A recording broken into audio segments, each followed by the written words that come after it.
Okay, so what I want to do is I want to study the reverse breakdown voltage of a diode, specifically a rectifier diode. That's just a normal diode. It's just another way of calling it. So in this case, I'm actually going to be using it as a rectifier. So this is going to prepare you a little bit for next week's lecture. We're actually going to use diodes to turn AC into DC. It's really cool. So this example is a really basic circuit that actually does that. So here's the situation. I've got a motor, it's a DC motor, and it needs to run on DC to go. If I were to give a DC motor AC, it would freak out. It wouldn't like that at all. It would try and go back and forth and back and forth and back and forth really quickly. I guess if you gave it a frequency of like 0.2 hertz, where it would be like changing every 5 seconds, it would kind of spin for a little bit and then turn around and go the other way. And I guess it would be a little bit weird, but that would work. Probably would still stress it out. But however it is, if you give it 60 hertz AC, it's going to be really confused. It's not going to go anywhere. It's just going to vibrate probably. Actually, I've never done it before. I should probably try it. But in this case, what I'm saying is I'm going to take this step by step. What I have is I have a circuit here. It's a simple DC circuit with a motor in it, and the motor's going to work. Now what I want to do is I want to add a diode. Okay, so now that I've added a diode, really the motor still works just the same. Although there is a 0.07 volts. Now that I've added a diode, the circuit's going to work just the same. Although we know there's a slight voltage across this, so this motor isn't going to see 110 volts. It's going to see 110 volts minus 0.7 volts. So it's just going to see 109.3 volts. But you know what? The motor's still going to function just the same. It's really not going to change its function.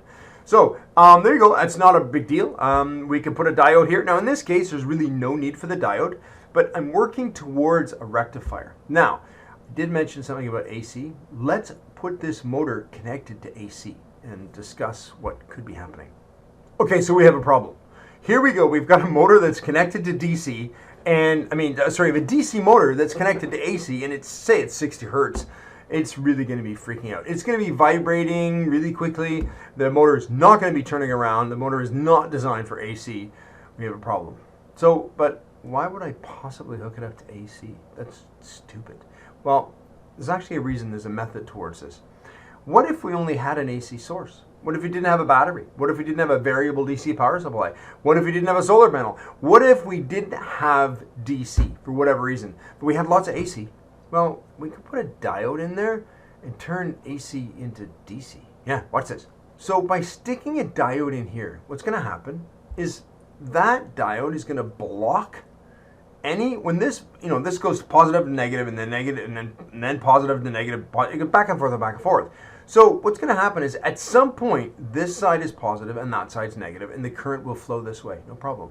But when this flips around and the polarity goes to positive here and negative here, well, there's no current at all. So the motor's not going to see any voltage at all. But quickly it will flip around and this will be positive and that'll be negative, and now the motor will see some positive value. But that'll happen like quite a bit. It'll happen actually 120 times a second. This is what it'll look like. Here's a typical AC waveform. So I got positive voltage, negative voltage, positive voltage, negative voltage.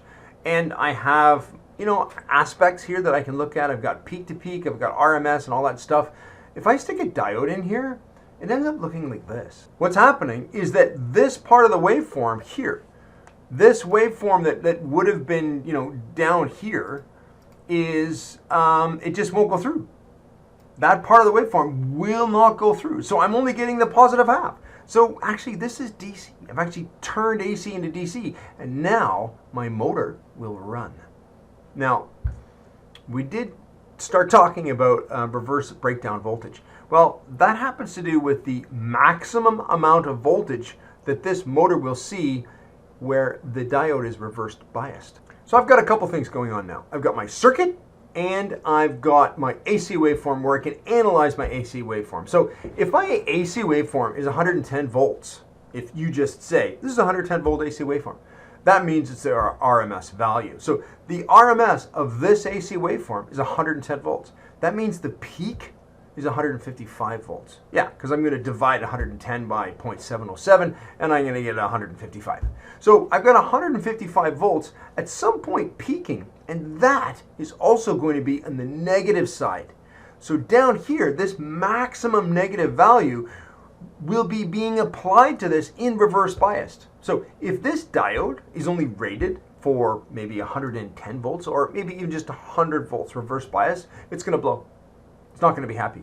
So I need to go get a diode that can handle at least 155 volts reverse biased. So if I hook that diode up backwards and I give it voltage where this side's the positive and that side's the negative, if that voltage is greater than whatever the reverse bias setting on this, or the breakdown voltage, whatever the breakdown voltage is for that specific diode, then if the voltage that I'm applying to it is greater than the breakdown voltage, it's going to break down. It's going to fail.